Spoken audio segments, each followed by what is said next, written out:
Hello everyone, আসসালামু আলাইকুম সকলকে। তোমাদের সবাইকে আমাদের পিনাকেল ফিজিওলজির প্রথম লেকচারে স্বাগত জানাচ্ছি। তো ভাইয়া, আজকে হচ্ছে আমরা আমাদের ফিজিওলজি সাবজেক্টের প্রথম card, general physiology or GP আমরা সংক্ষেপে বলতে পারি, তার আমরা প্রথম আইটেম দেখা শুরু করব।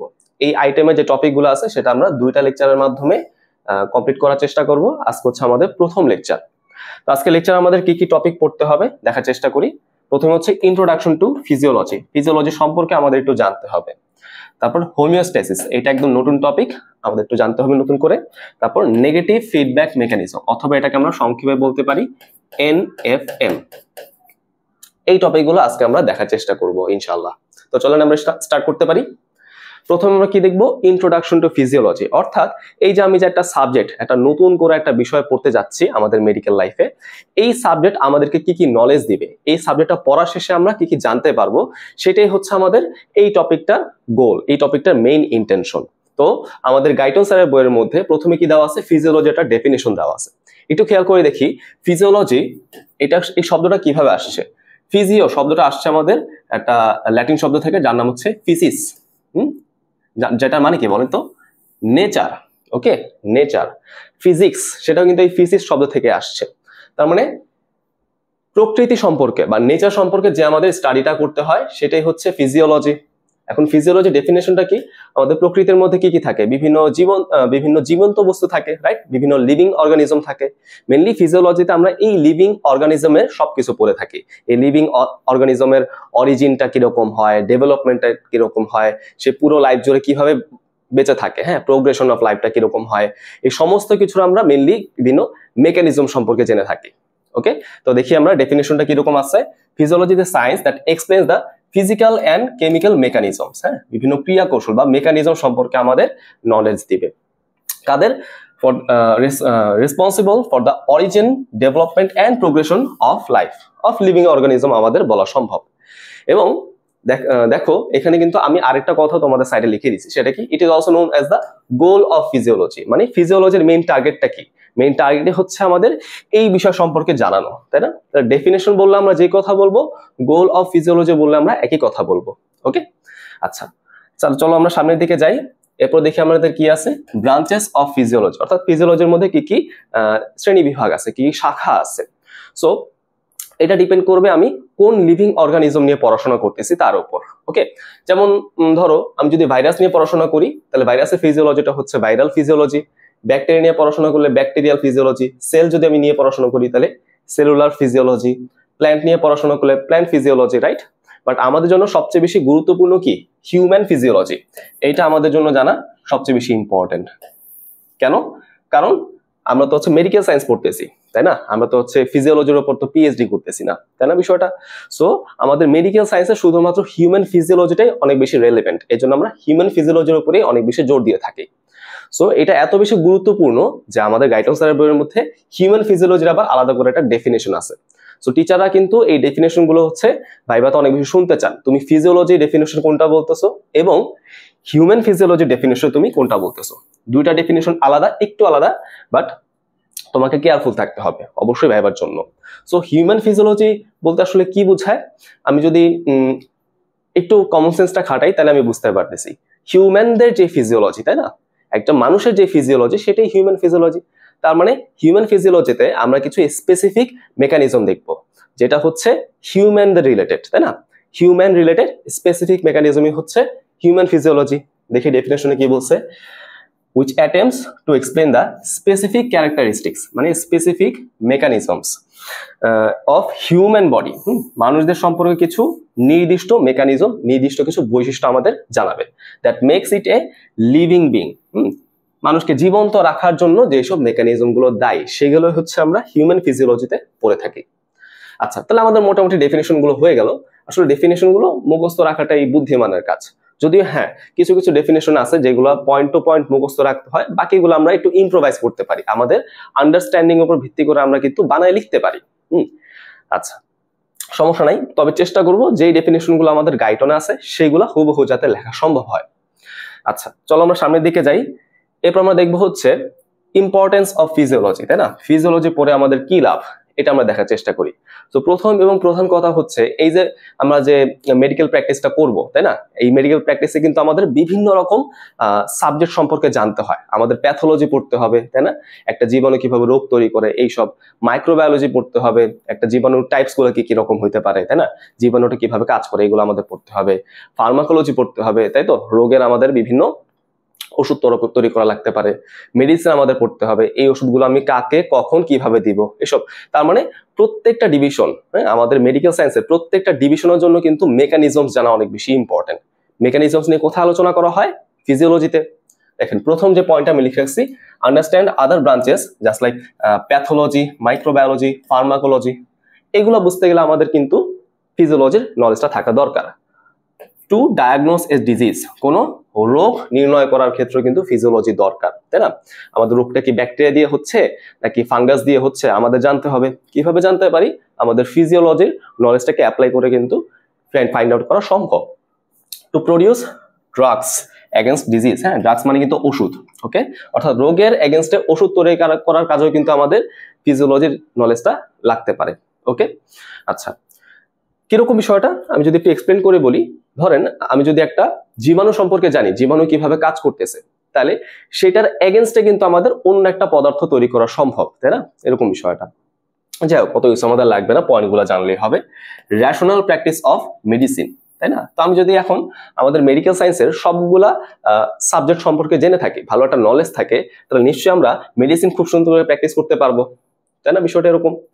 আচ্ছা, ঠিক আছে। এবং প্রথম যে পয়েন্টটা, এটা আসলে অত বেশি গুরুত্বপূর্ণ না।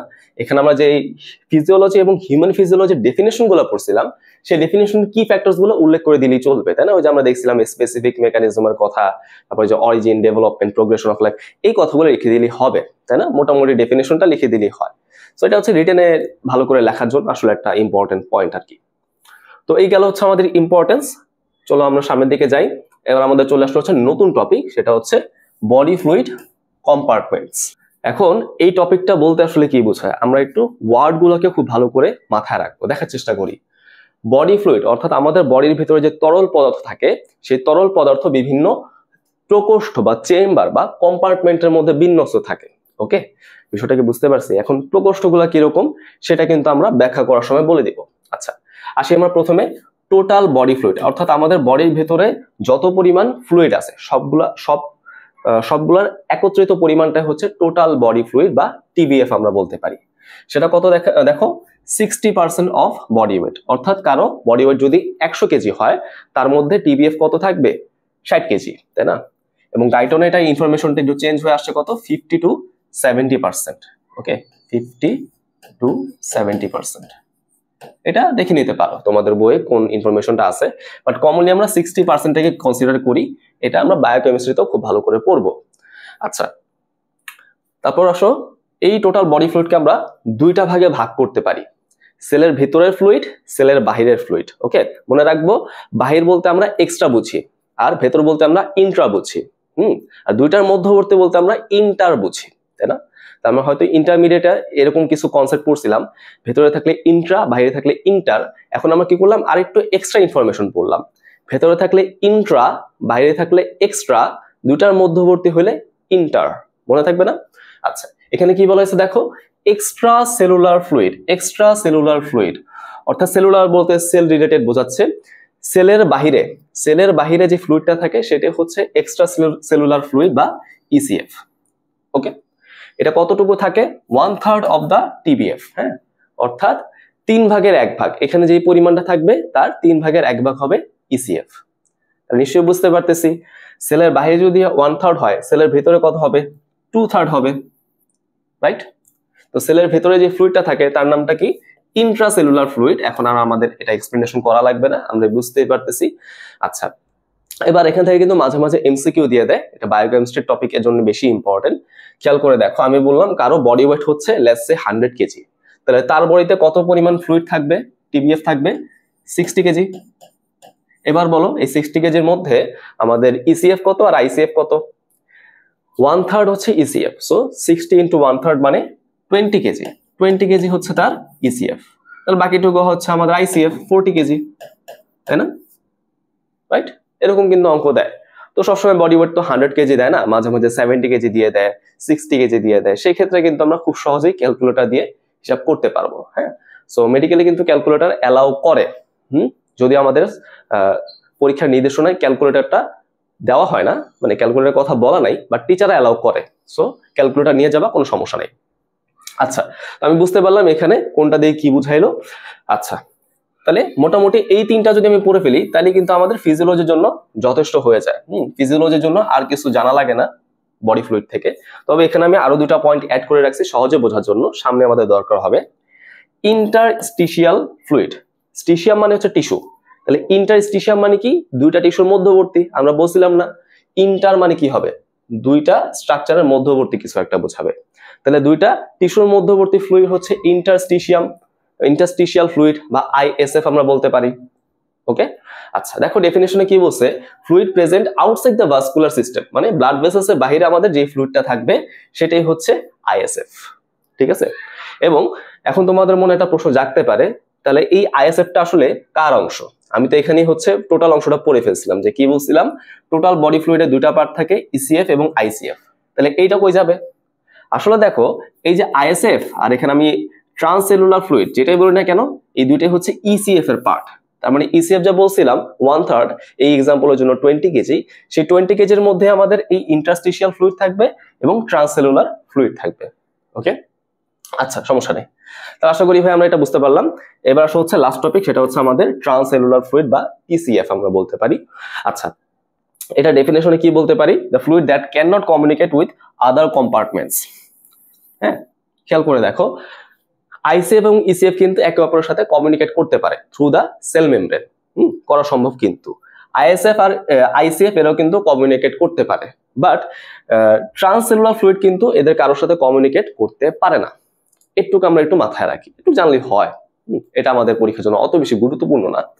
আচ্ছা, তো এখানে যে ফিগারটা আছে আমাদের গাইটনের ফিগার, আমি যদি এই ফিগারটা তোমাদের একটু এক্সপ্লেন করার চেষ্টা করি, দেখার চেষ্টা করি। এই হচ্ছে আমাদের সেই ব্লাড ভেসেলস, তাই না? এই ব্লাড ভেসেলস দিয়ে আমাদের ব্লাডটা যাচ্ছে একটা নির্দিষ্ট প্রেসারে, তাই তো? একটা প্রেসারে কিন্তু এটা ফ্লো হচ্ছে। ওকে, এবং আমরা জানি এই প্রেসারে কি হয়, আমাদের এই ব্লাড ভেসেলস এর ওয়ালের উপর লম্বভাবে, ঠিক আছে, পারপেন্ডিকুলারি এক্সার্ট হয়, হ্যাঁ, লম্বভাবে প্রযুক্ত হয়। সো পরবর্তীতে কি দেখা যায়, এই চাপের ফলে এখানে বেশ কিছু পোর্স আসলে না বলে চ্যানেলস বলা যেতে পারে, এখানে বেশ কিছু চ্যানেলস থাকে বা ফেনেস্ট্রা থাকে, সেই ফেনেস্ট্রা দিয়ে আমাদের ফ্লুইড গুলো হচ্ছে বাইরের দিকে চলে আসতে পারে। রাইট, এরকম ভাবে প্রেসারের কারণে কিছু কিছু ফ্লুইড বাইরের দিকে চলে আসতে পারে। তার মানে দেখো ভেসেলস থেকে ভাস্কুলার ওয়াল ভেদ করে ফ্লুইড কিন্তু বের হয়ে আসতে পারে। ওকে, বের হয়ে কোথায় চলে আসতে পারে? এই যে আমাদের সেলের বাইরে বাইরে চলে আসতে পারে। ওকে, সেলের এরকম ভাবে বাইরে বাইরে চলে আসতে পারে, সেটা আবার সেল মেমব্রেন দিয়ে সেলের ভেতরে চলে যেতে পারে। ওকে, তার মানে ফ্লুইড কিন্তু সেলের বাহিরেও থাকা সম্ভব, সেলের ভেতরেও কিন্তু থাকা সম্ভব। ওকে, আচ্ছা, তাহলে আশা করি আমরা বুঝতে পারলাম যে আইসিএফ আর ইসিএফ এর বিষয়টা কিরকম, এটা হচ্ছে আমরা ফিগার দিয়ে বুঝলাম, ওটা অত বেশি ইম্পর্টেন্ট না। আচ্ছা, এবার চলে আসে আমরা নতুন একটা টপিক, সেটা কি ইন্টারনাল এনভায়রনমেন্ট। হ্যাঁ, অভ্যন্তরীণ পরিবেশ, বাংলা বলে এরকম আসবে না? আচ্ছা, এখন ইন্টারনাল এনভায়রনমেন্ট বলতে কি বোঝায়?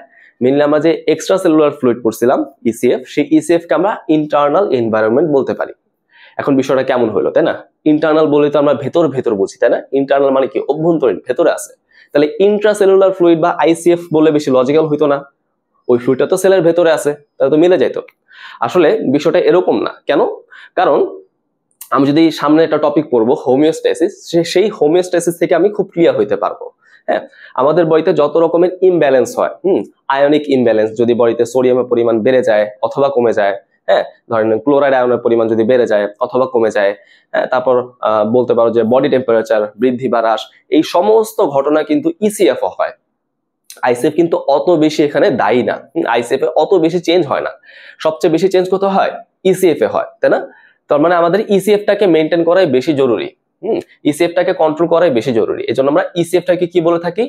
ইন্টারনাল এনভায়রনমেন্ট বলে থাকি, তাই তো? বোঝা গেছে না? যেটা বেশি চেঞ্জ হচ্ছে, যেটাকে কন্ট্রোল করা দরকার, সেটাকে আমরা ইন্টারনাল এনভায়রনমেন্ট বলতেছি। দেখো এখানে আমি ডেফিনেশনে লিখে রাখছি যে the extracellular fluid or ECF of the body is called the internal environment. Okay, আচ্ছা, আশা করি এখন ক্লিয়ার। ইন্টারনাল এনভায়রনমেন্টকে আমরা আর কি বলতে পারি? মিলিও ইন্টেরিয়র। মিলিও ইন্টেরিয়র, ঠিক আছে? এই কথাটা কে বলছে? বিজ্ঞানী ক্লড বার্নার্ড। একটু মাথায় রাখতে হবে। তো মাঝে মাঝে বলে কি মিলিও ইন্টেরিয়র বলতে কি বোঝায়, সেটা কিন্তু আসলে আমাদের ইন্টারনাল এনভায়রনমেন্ট কি বোঝানো হবে। আচ্ছা, কেন এরকম আমরা ইসিএফ কে বলতেছি মিলিও ইন্টেরিয়র বা ইন্টারনাল এনভায়রনমেন্ট? আমরা কিন্তু অলরেডি ব্যাখ্যা করে ফেলছি, ছোট্ট করে বাংলা একটা ব্যাখ্যা বলছি। সো আমাদের কি করতে হবে? খাতায় কিন্তু এইভাবে পয়েন্ট আউট করে লিখতে হবে। দেখি কি কি লেখা আছে। It is the place where the cells live, তাই না? সেলস কিন্তু ইসিএফ এর মধ্যে ভাসমান অবস্থা থাকে, তাই তো, ফ্লোট করে থাকে, তাই না? আচ্ছা, তারপর কি it constantly moves through the body, তাই না? আইসিএফ কিন্তু পুরো বডি সব জায়গায় ছড়াই যেতে পারে না, কারণ সেটা কিন্তু সেলের ভেতরে আছে, তাই না? বিষয়টা বুঝতে পারছি না? আর ইসিএফ কিন্তু কোনো নির্দিষ্ট সেলের সাথে থাকে না, সে কিন্তু পুরো বডি জুড়ে ছড়ায় ছিটায় থাকে, এরকম বলতে পারি। সে কিন্তু যে কোনো জায়গায় চলে যেতে পারে। আচ্ছা, contains necessary ions and nutrients, তাই না? এখন আমাদের প্রত্যেকটা সেলের জন্য কি দরকার? অক্সিজেন দরকার, নিউট্রিয়েন্টস দরকার, তাই না? তারপর মেটাবলাইটস দরকার, কিছু আয়ন্স দরকার। সবগুলো কিন্তু প্রত্যেকটা সেলের প্রয়োজন হয়। এই সেলের কাছে এই প্রোডাক্টগুলো, এই জিনিসগুলো কে এনে দেয়? ইসিএফ এনে দেয়। ওকে, তাহলে ইসিএফ এর মেনটেন করা আমাদের বেশি জরুরি। এই জন্য এই কারণগুলোর জন্য আমরা কি বলতেছি? ইসিএফ কেই ইন্টারনাল এনভায়রনমেন্ট বলতেছি। ওকে, আচ্ছা, চলো আমরা সামনের দিকে যাই। এরপর আমরা নতুন একটা টপিক পড়বো, সেটা হচ্ছে হোমিওস্ট্যাসিস। এখন হোমিওস্ট্যাসিস বলতে আসলে কি বোঝায় আমরা একটু শব্দটাকে ডিসাইড করে দেখার চেষ্টা করি। হোম মানে কি? বাসা, তাই না? আমরা কিন্তু আমাদের বাসার মধ্যে সবচেয়ে বেশি সেফ ফিল করি। কেন? কারণ আমি আমার বাসার পরিবেশটাকে মেইনটেইন করতে পারি, তাই না? কন্ট্রোল করতে পারি, রাইট?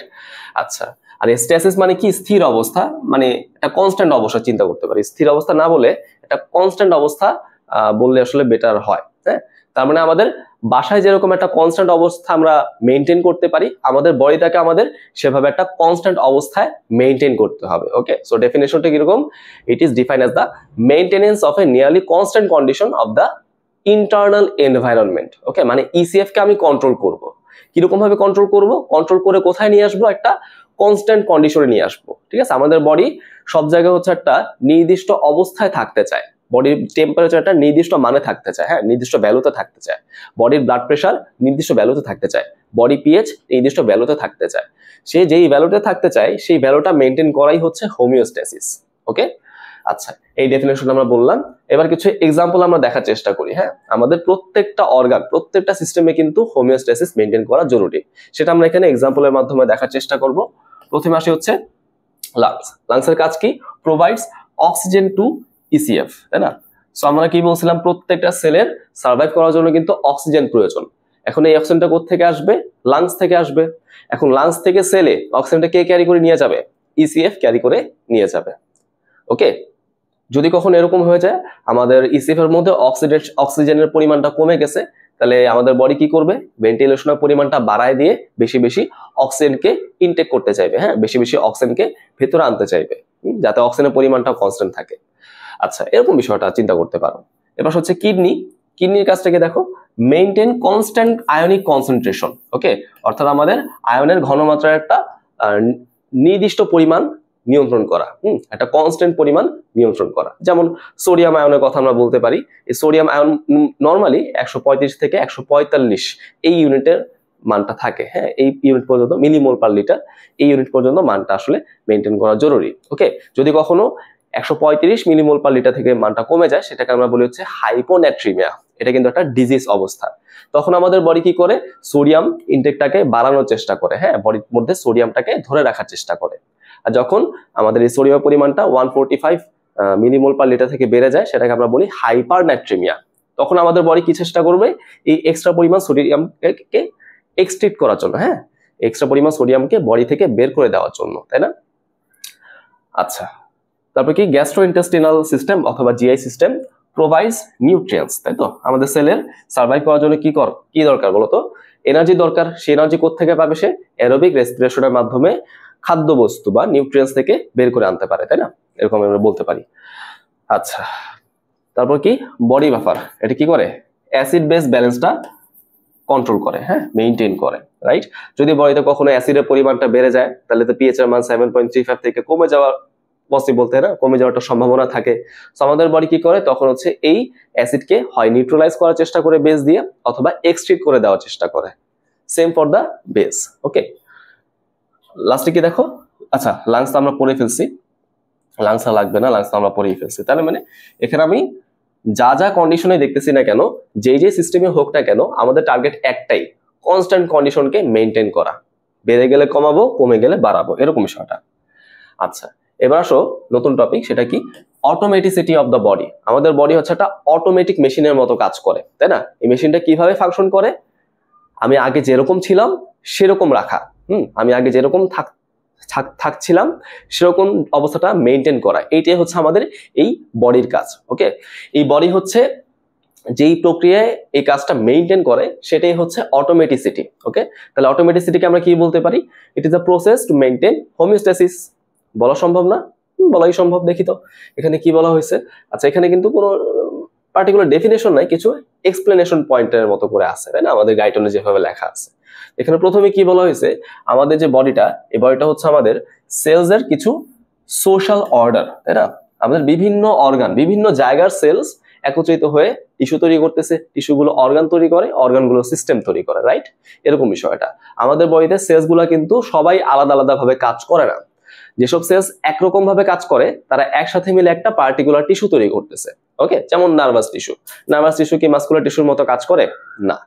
যে যেরকম কাজ করতে চায় তারা সবাই একত্রিত হয়ে সেরকম কাজটা কন্টিনিউ করে, সেরকম কাজটা মেনটেন করার চেষ্টা করে। আচ্ছা, ঠিক আছে। এই যে দেখো, আমি যে কথাটা বলছিলাম সেটা কিন্তু এখানে দেওয়া আছে। Each of this structures work in order to maintain homeostasis of the internal environment. এটাই আমাদের মেইন টার্গেট। হ্যাঁ, হোমিওস্ট্যাসিসটাকে কন্ট্রোল করাই আমাদের মেইন টার্গেট। ওকে, আচ্ছা, কোনো কারণ যদি হোমিওস্ট্যাসিসটা আমরা কন্ট্রোল করতে না পারি, সেই অবস্থাকে আমরা কি বলি জানো? ডিজিজ অর সিকনেস বলতে পারি। ওকে, যেমন ধরো আমাদের বডিতে ক্রিয়েটিনিন একটা নির্দিষ্ট লিমিটে থাকতে হয়। কারো বডিতে যদি ক্রিয়েটিনের পরিমাণটা বেড়ে যায়, তার হোমিওস্ট্যাসিস কি করবে, বা তার বডি সিস্টেমটা কি করতে চাইবে? সেই ক্রিয়েটিনের পরিমাণটাকে কমায় ফেলতে চাইবে না, রাইট? যদি কমায় ফেলতে না পারি তাহলে কিন্তু তার কিডনিতে সমস্যা দেখা যাবে। আরো ভালো এক্সাম্পল দিই, লেটস সে আমরা বললাম হচ্ছে বিলিরুবিন, তাই তো? কারো বডিতে যদি বিলিরুবিন বেড়ে যায় তখন কি হবে? আমাদের বডির সিস্টেমগুলো একসাথে কাজ করে এই বিলিরুবিনের পরিমাণটাকে কমাই ফেলতে চাইবে। হ্যাঁ, কমায় হচ্ছে নর্মাল লেভেলে নিয়ে আসতে চাইবে, যার ফলে হোমিওস্ট্যাসিসটা যাতে মেইনটেইন হয়। যদি আমি কমাইতে না পারি, বিলিরুবিনটা যদি বেড়েই থাকে, সেটাই হচ্ছে ডিজিজ কন্ডিশন, যার নাম হচ্ছে jaundice.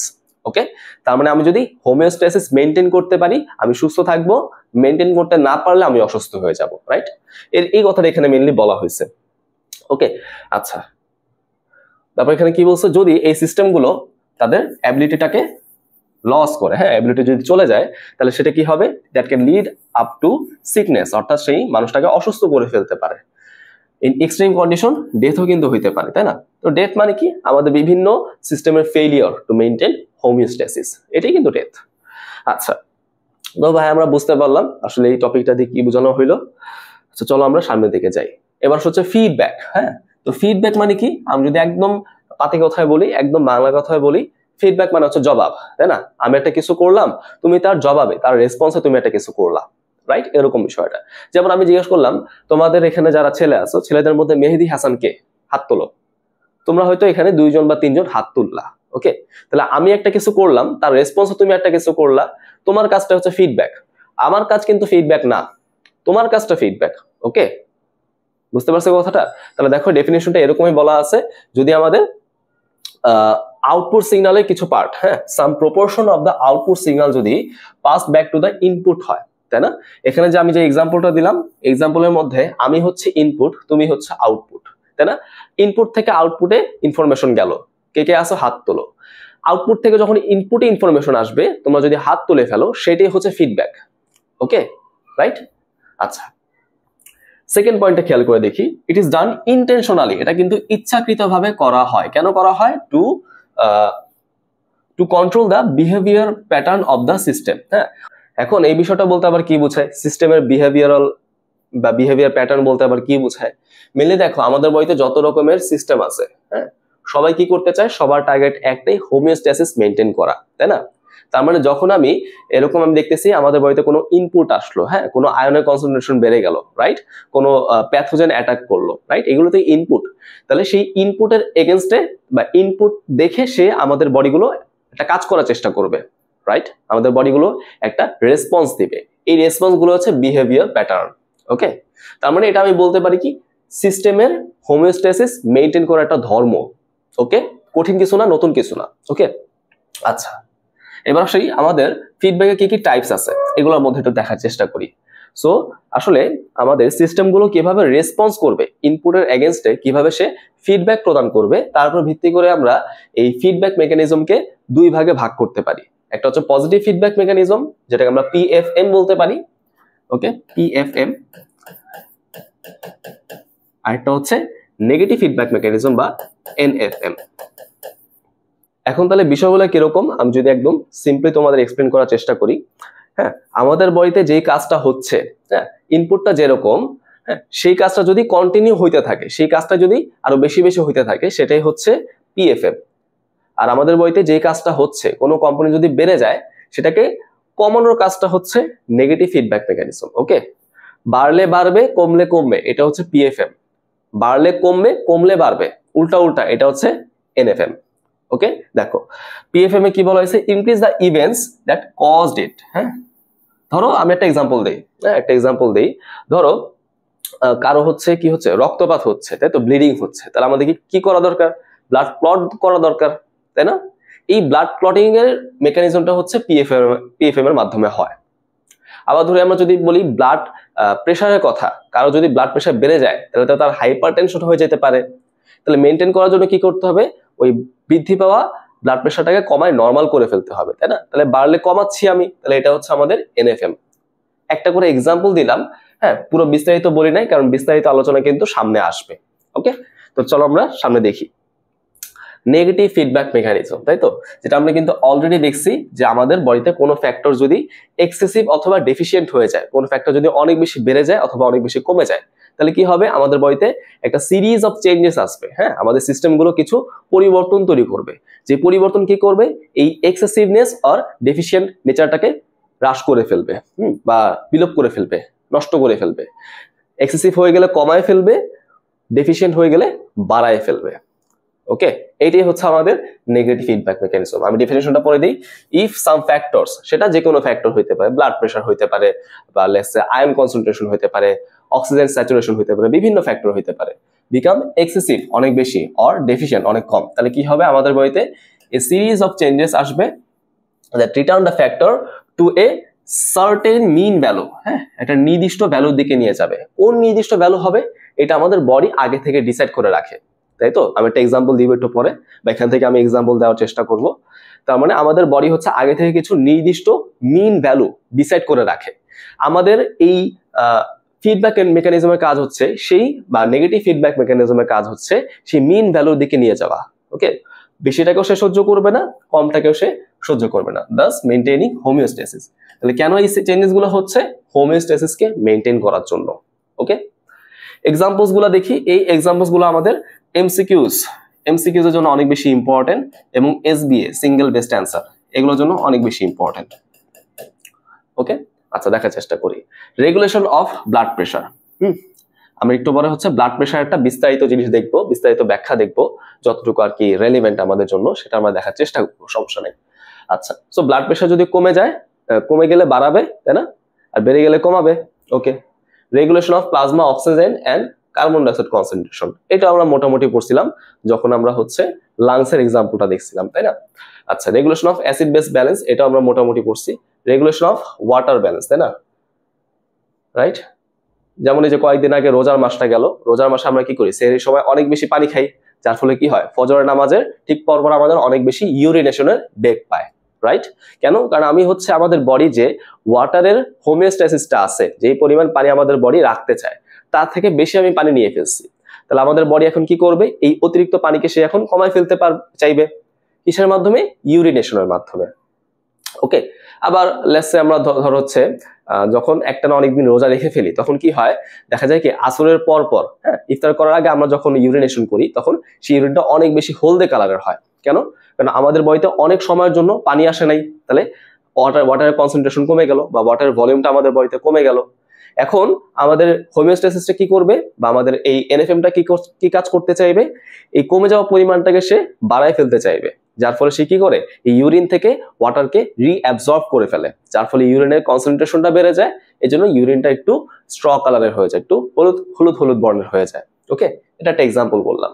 Regulation of body temperature, এরকম ভাবে একটা এক্সাম্পল তুমি বলতে পারো, অত বেশি ইম্পর্টেন্ট না এটা। হ্যাঁ, বডি টেম্পারেচার কিভাবে মেনটেন হয় এটা কিন্তু আমাদের পরে আছে, মানে 6th কার্ডে মোস্ট প্রবাবলি আছে, তখন আমরা দেখবো, সমস্যা নাই। ইম্পর্টেন্স, এটা গুরুত্বটা কি, তাই না? গুরুত্ব কিন্তু আমরা অলরেডি এখানে পড়ে ফেলছি। টু মেনটেন হোমিওস্ট্যাসিস, হোমিওস্ট্যাসিসটাকে আমাকে মেনটেন করতে হবে, তাই না? মানুষটাকে সুস্থ রাখতে হবে, এটাই। ঠিক আছে, এবার চলে আসা হচ্ছে কম্পোনেন্টস, তাই না?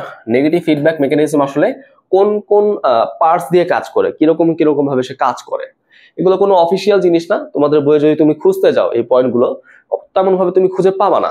হ্যাঁ, এখানে আমি কি করছি, একটা সামারি দেওয়ার চেষ্টা করছি তোমাদের বইয়ের মধ্যে, এই কম্পোনেন্টস হেডিং এর আন্ডারে, হ্যাঁ, গাইডলাইনের মধ্যে এই হেডিংটার আন্ডারে যেই কথাগুলো লেখা আছে তাকে আমি কি করছি, একটা চার্ট আকারে রিপ্রেজেন্ট করার চেষ্টা করছি।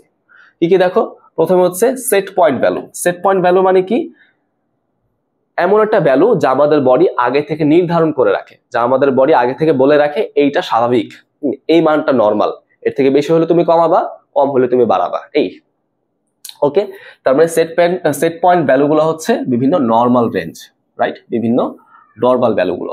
হ্যাঁ, আচ্ছা, এবং এই ভ্যালুগুলোকে আমরা কি বলতে পারি, টার্গেট ভ্যালু বলতে পারি, যেটা হচ্ছে আমরা কি করব, এই এনএফএম বা নেগেটিভ ফিডব্যাক মেকানিজমের মাধ্যমে অ্যাচিভ করতে চাইবো। হ্যাঁ, achieve by the control system or negative feedback mechanism. Sensors, যারা হচ্ছে এই সেট পয়েন্ট ভ্যালুগুলোকে মনিটর করে, তারাই সেন্সরস। হ্যাঁ, যারা আর কি এই যে বৃদ্ধি বা হ্রাসকে বুঝতে পারে, এরকম। কম্পারেটর, কম্পারেটর মানে কি, এই সেন্সরস গুলো সিগন্যালটা যেখানে পাঠায় দেয়, হ্যাঁ, ইনফরমেশনটা যাকে পাঠাবে সেই হচ্ছে কম্পারেটর। কম্পারেটর কি করে দেখো, ইনিশিয়েটস এ কাউন্টার রেসপন্স, তাই না? ধরো ব্লাড প্রেশারটা বেড়ে গেছে, তাহলে কমানো দরকার, তাহলে হ্রাসটাকে বৃদ্ধির একটা কাউন্টার রেসপন্স না, একটা বিপরীত একটা রেসপন্স, সেটা যে তৈরি করবে সে হচ্ছে কম্পারেটর। আর ইফেক্টর মানে কি, কম্পারেটর যাকে সিগন্যাল পাঠাবে, যাকে আদেশ পাঠাবে। ওকে, তার মানে দেখো বিষয়টা, সেন্সর সিগন্যাল পাঠায় হচ্ছে কম্পারেটরকে, এটাকে আমরা অ্যাফারেন্ট সিগন্যাল বলতে পারি। আর কম্পারেটর সিগন্যাল পাঠায় হচ্ছে ইফেক্টরসকে, যেটাকে আমরা ইফারেন্ট সিগন্যাল বলতে পারি। হ্যাঁ, তাহলে এটা হচ্ছে আমাদের অ্যাফারেন্ট অন্তর্মুখী, আর এটা হচ্ছে আমাদের ইফারেন্ট বহির্মুখী। ওকে, বিষয়টা কি বুঝতে পারছি না? আশা করি এটা ক্লিয়ার। এইবার আমরা একটা এক্সাম্পল দেখার চেষ্টা করি, তাই না? আমরা তো অনেক পয়েন্টস গুলা পড়লাম, এবার আমরা কিছু এক্সাম্পল দেখার মাধ্যমে বিষয়গুলো বোঝার চেষ্টা করি। আচ্ছা দেখো, এখানে আমরা মেইনলি ওই ব্লাড প্রেশারটাকে কনসিডার করতেছি। ব্লাড প্রেশারের ক্ষেত্রে সেট পয়েন্ট ভ্যালুটা হচ্ছে নর্মাল ব্লাড প্রেশার, সেটা কত, সেটা হচ্ছে আমি চিন্তা করতে পারি 120/80, তাই তো, 120/80। এটা তোমরা অবশ্যই বোঝো, তোমরা কিন্তু গাজী আজমলে পড়ছো মোটামুটি। সিস্টোলিক প্রেশারটা বেশি হয়, সেটা 120 আমরা ধরতে পারি অপটিমাম ভ্যালু, ডায়াস্টোলিক প্রেশারটা 80 আমরা ধরতে পারি অপটিমাম ভ্যালু, তাই না? মোটামুটি পড়ছো এইসব। আচ্ছা, সো আমাদের বডি আগে থেকে ডিসাইড করে রাখছে এই ভ্যালুটা কি হবে, নর্মাল একটা ভ্যালু হবে। সো ব্লাড প্রেশারের জন্য সেট পয়েন্ট ভ্যালু কিন্তু 120/80 আমি চিন্তা করলাম।